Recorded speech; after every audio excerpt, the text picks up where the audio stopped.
चलिए आगे बढ़ते हैं। इस वक्त ये महत्वपूर्ण खबर निकलकर सामने आ रही है और यह मामला है एशिया कप से जुड़ा हुआ। पाकिस्तान ने एशिया कप से हटने का फैसला लिया है। पाकिस्तान ने रेफरी को हटाने की मांग की थी, लेकिन आईसीसी मैच रेफरी को नहीं हटाया। पाकिस्तान मीडिया के हवाले से इस वक्त की खबर सामने आ रही है। दरअसल आज पाकिस्तान का यूएई के साथ मैच होना था, लेकिन ये मैच अब नहीं लगता होगा, क्योंकि पाकिस्तान मीडिया के हवाले से खबर आ रही है कि पाकिस्तान ने एशिया कप से हटने का मन बना लिया है। दरअसल भारत और पाकिस्तान के बीच जो मैच हुआ था उसमें भारतीय टीम के खिलाड़ियों ने मैच के बाद पाकिस्तान के खिलाड़ियों से हाथ नहीं मिलाया था, जिसे सीधे तौर पर खेल भावना का उल्लंघन माना जा रहा है। लेकिन इस मैच को लेकर मैच रेफरी ने कोई आपत्ति नहीं जताई। इसको लेकर पाकिस्तान ने उस मैच के रेफरी को लेकर सवाल उठाया था कि सीधे तौर पर आईसीसी के रूल ऑफ रेगुलेशंस का उल्लंघन है। लेकिन इसके बावजूद भी आईसीसी ने इसको लेकर कोई भी कंडक्ट को लेकर कार्रवाई नहीं की, जिसके बाद पाकिस्तान ने एशिया कप से हटने का फैसला लिया है।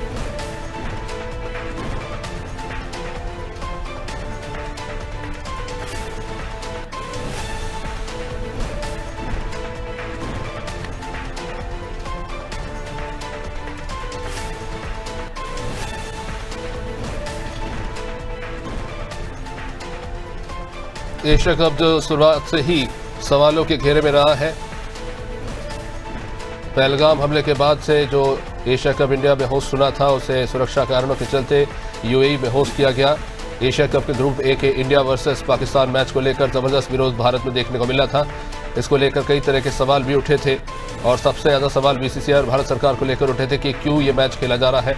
हालांकि ये कहा गया कि ये मैच आईसीसी के रूल्स के तहत खेला गया है और हालांकि इस मैच के बाद जो कुछ देखने को मिला उसको लेकर भी कहीं ना कहीं कई तरह के सवाल उठे, क्योंकि कहीं ना कहीं एक तरफ इस मैच को खेलने के पीछे खेल भावना का हवाला दिया जा रहा था कि खेल को अलग रखा जाए, लेकिन इन सब के बीच में वहाँ पे खिलाड़ियों के जो ICC rule of code of conduct है उसका सीधे तौर पर उल्लंघन बताया गया। और इसी को लेकर पाकिस्तान ने इस बात पर सवाल उठाया कि जो मैच के रेफरी है उन्होंने इस मामले को लेकर कोई आपत्ति क्यों नहीं जताई, कोई सवाल क्यों नहीं उठाया। इसके बाद पाकिस्तान क्रिकेट बोर्ड ने इस मैच को लेकर सवाल उठाए थे और इस मैच में रेफरी को हटाने की मांग की, पर आईसीसी ने ऐसा नहीं किया। चलिए स्टूडियो से हमारे साथ हमारे वरिष्ठ सहयोगी मनोज वर्मा जी हमारे साथ जुड़ चुके हैं। मनोज जी, एशिया कप शुरुआत से ही विवादों में ही रहा है और अब यूएई के साथ पाकिस्तान ने मैच खेलने से इनकार कर दिया है। सीधे तौर पर मैच रेफरी के आईसीसी के कोड ऑफ कंडक्ट को लेकर जो सीधे तौर पर नियमों का उल्लंघन है उस पर कार्रवाई न किए जाने को लेकर क्या ऐसे एक तरह से पाकिस्तान का प्रोटेस्ट माना जाए?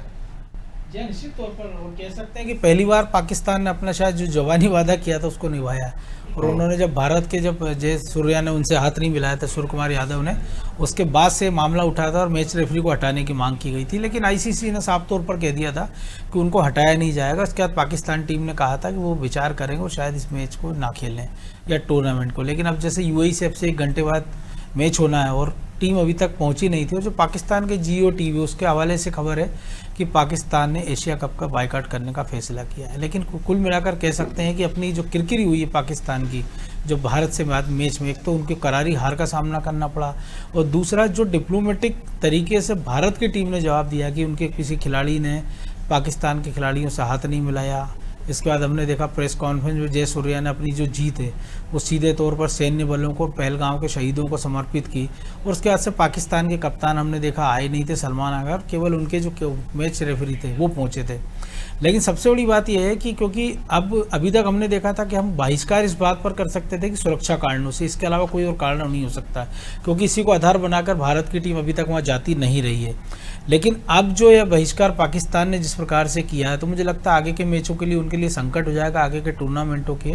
और दूसरा जो मैच से जो आय होना थी इस पूरे टूर्नामेंट का 15% हिस्सा पाकिस्तान को जाना था वो उनको मिलेगा नहीं, क्योंकि उनके जो पाकिस्तान क्रिकेट बोर्ड के जो हालात हैं कि वो खिलाड़ियों को ढंग से वेतन नहीं दे पा रहे हैं, कोचों को वो वेतन नहीं दे पा रहे हैं, तो इन सब को लेकर मुझे लगता है कि पाकिस्तान के क्रिकेट पर भी इसका गहरा असर पड़ेगा।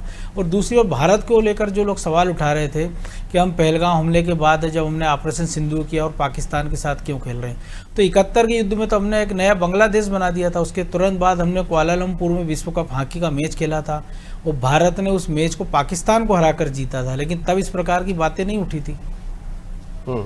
लेकिन मनोज जी, इस मैच के बीच में एक बड़ी दिलचस्प बात सामने आई थी। सुरेश रैना जो इंडियन क्रिकेटर रहे, उन्होंने कहा था कि अंदर की बात तो ये कि भारतीय खिलाड़ी भी इस मैच को खेलना नहीं चाहते थे पाकिस्तान के खिलाफ, लेकिन because of Indian cricket council के जो रूल्स हैं और ये जो फैसला था वो भारत सरकार और बीसीसीआई का था, इसलिए खिलाड़ियों को ये मैच खेलना पड़ा। लेकिन ये जो पूरी घटना हुई और जिस तरह से आईसीसी ने इसको लेकर जो रुख अख्तियार किया है, क्या एक खराब एग्जाम्पल सेट नहीं हो रहा?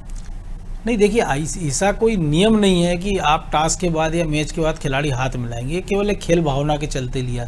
लेकिन जो हालात हमारे, और दूसरी बात जो मैंने कहा कि अगर भारत की टीम ये खेलती नहीं तो आपको ये बताना पड़ता, केवल एक कारण हो सकता था कि सुरक्षा कारणों से। अब यूएई में जहाँ ये मैच हो रहा है, भारत का वो सबसे निकट सहयोगी है। जब ऑपरेशन सिंदूर हुआ था, यूएई वो देश था जो भारत के साथ खड़ा नजर आया था। भारत का उनसे सबसे ज़्यादा जो ट्रेड है अरब देशों में, वो यूएई के साथ सबसे ज़्यादा है। तो केवल एक मैच के लिए भारत उतने सारे रिश्ते खराब नहीं कर सकता था।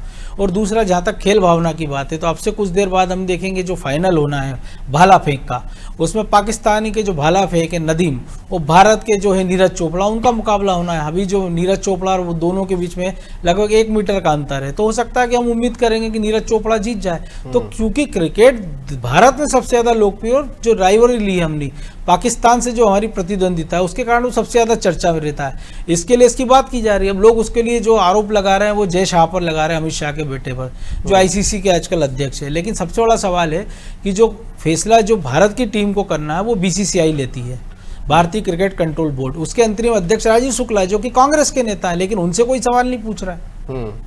निश्चित रूप से बहुत बहुत शुक्रिया मनोज जी जानकारी के लिए। तो वैसे भी भारत पाकिस्तान के बीच जो मैच हुआ था, भारत वो जीत चुकी थी, और वैसे भी जिस तरह का प्रदर्शन पाकिस्तान कर रहा था, वो उसको देख के लगता नहीं कि पाकिस्तान को कुछ खास उम्मीद थी इस एशिया कप से। पर खैर, अब अगर यूएई के साथ पाकिस्तान ने मैच खेलने से पीछे हटने का फैसला लिया, तो उसका सीधा मतलब यह है कि पाकिस्तान का रास्ता यहाँ से एशिया कप के लिए समाप्त हो जाता है।